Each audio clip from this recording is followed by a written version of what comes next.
ശശി തരൂരിനെതിരായി പാർട്ടിയിൽ നിന്നും ഒരു നടപടിയും ഉണ്ടാകില്ല. കേരളത്തിലെ നേതാക്കൾക്ക് നിരാശ എന്നാണ് പുതിയ റിപ്പോർട്ടുകൾ. ലേഖന വിവാദത്തിൽ കോൺഗ്രസ് ഹൈക്കമാൻഡ് നടപടി എടുക്കില്ല. ശശി തരൂരിൻ്റെ വിശദീകരണം ഹൈക്കമാൻഡ് ഉൾക്കൊണ്ടു കഴിഞ്ഞു. ഇതോടെ കേരളത്തിലെ കോൺഗ്രസ് നേതാക്കളുടെ ആവശ്യങ്ങളാണ് അസ്ഥാനത്തായിപ്പോയത്. രാഹുൽ ഗാന്ധിയുമായി നടത്തിയ കൂടിക്കാഴ്ചയിൽ തരൂർ മുന്നോട്ട് വെച്ച വാദങ്ങൾ ഹൈക്കമാൻഡ് അംഗീകരിച്ചതായാണ് സൂചന. ഇതിനു പിന്നാലെ പരസ്യ പ്രസ്താവനകൾ വേണ്ടെന്ന് സംസ്ഥാന നേതാക്കളോട് ഹൈക്കമാൻഡ് നിർദ്ദേശിക്കുകയും ചെയ്തു. തരൂരും പരസ്യ വിമർശനം നടത്തില്ല. ലോക്സഭയിലടക്കം തരൂരിന് കൂടുതൽ പ്രാധാന്യം കൊടുക്കും.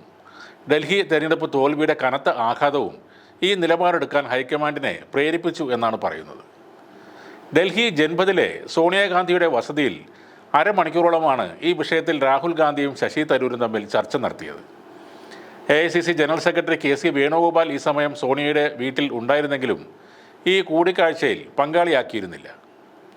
VD സതീശൻ ഉൾപ്പെടെയുള്ള നേതാക്കൾ പറഞ്ഞിട്ടുള്ള കാര്യങ്ങൾ താൻ പറയുമ്പോൾ മാത്രമാണ് വിവാദമാക്കുന്നതെന്ന് ശശി തരൂർ രാഹുലിനോട് സൂചിപ്പിച്ചതായാണ് വിവരം. മന്ത്രി ശിവൻകുട്ടിയെ സതീശൻ പുകഴ്ത്തിയിരുന്നു.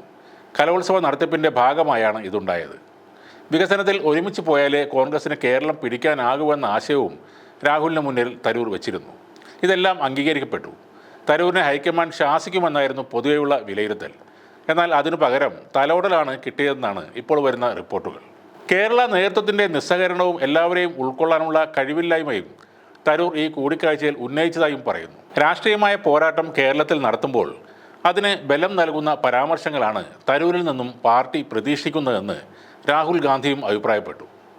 കേരളത്തിലെ ഗ്രൂപ്പിസവും KPCC അധ്യക്ഷനുമായി പത്രസമ്മേളനം പോലും നടത്താൻ VD സതീശൻ കൂട്ടാക്കാത്തതും ചർച്ചയായി മാറി. മുഖ്യമന്ത്രിയാകാനുള്ള നേതാക്കളുടെ കടിപിടിയും തരൂർ എടുത്തു പറഞ്ഞു. ഇതെല്ലാം രാഹുലിനും അംഗീകരിക്കേണ്ടി വന്നു. 3 വർഷത്തിന് ശേഷമാണ് ശശി തരൂരും രാഹുൽ ഗാന്ധിയും നേരിട്ട് ഒരു കൂടിക്കാഴ്ച നടത്തുന്നത്. വിവിധ വിഷയങ്ങൾ ചർച്ച ചെയ്യുന്നതിനായി ഒരു കൂടിക്കാഴ്ച നടത്തണമെന്ന് ഞാൻ വളരെ കാലമായി ആവശ്യപ്പെട്ടിരുന്നു. ഞങ്ങൾ രണ്ടുപേരും മാത്രം പങ്കെടുത്ത ഒരു മീറ്റിംഗ് ആയതിനാൽ കൂടുതലൊന്നും പറയുന്നത് ഉചിതമല്ല. രാഹുലുമായുള്ള കൂടിക്കാഴ്ചയ്ക്ക് ശേഷം ശശി തരൂർ ഇങ്ങനെയാണ് പറഞ്ഞത്. ഈ കൂടിക്കാഴ്ചയ്ക്ക് പിന്നാലെ തരൂരും രാഹുലും കോൺഗ്രസ് അധ്യക്ഷൻ മല്ലികാർജ്ജുൻ ഖാർഗെയും കണ്ടിരുന്നു. സോണിയാഗാന്ധി താമസിക്കുന്ന വസതിയിലാണ് തരൂർ എത്തിയത്. അരമണിക്കൂറിന് ശേഷം കാറിൽ രാഹുൽ ഗാന്ധിയോടൊപ്പം പിന്നിലെ ഗേറ്റിലൂടെ ശശി തരൂർ പുറത്തേക്ക് പോകുകയും ചെയ്തു. രാഹുൽ ഗാന്ധിയുമായുള്ള ചർച്ചയ്ക്ക് തരൂർ എത്തിയപ്പോൾ KC വേണുഗോപാലും ഉണ്ടായിരുന്നു.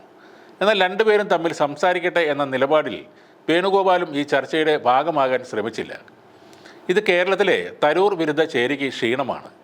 എന്നാൽ രാജ്യത്തെയും കേരളത്തിലെയും പ്രത്യേക രാഷ്ട്രീയ സാഹചര്യത്തിൽ തരൂർ വളരെ പ്രധാനിയാണെന്ന സന്ദേശമാണ് കേരളത്തിലെ നേതാക്കൾക്ക് KC വേണുഗോപാലും നൽകിയത്. സതീശനും സുധാകരനും ചെന്നിത്തലയുമല്ല, ശശി തരൂർ തന്നെയാണ് പ്രധാനിയെന്ന് കോൺഗ്രസ് ദേശീയ നേതൃത്വം ഉറപ്പിച്ച് പറയുകയാണ്. BJP ആയാലും ഇടതുപക്ഷമായാലും തരൂരിനെ സ്വാഗതം ചെയ്യാൻ തയ്യാറാണ്. DYFI നടത്തുന്ന മവാസോ സ്റ്റാർട്ടപ്പ് ഫെസ്റ്റിവലിലേക്ക് ശശി തരൂരിനെ A റഹീം അടക്കമുള്ള നേതാക്കൾ വീട്ടിലെത്തി ക്ഷണിച്ചിരുന്നു. എന്നാൽ ആ സമയത്ത് താൻ കേരളത്തിൽ ഉണ്ടായില്ലെന്നും ശ്രമിക്കാം എന്നുമാണ് തരൂർ മറുപടി നൽകിയത്.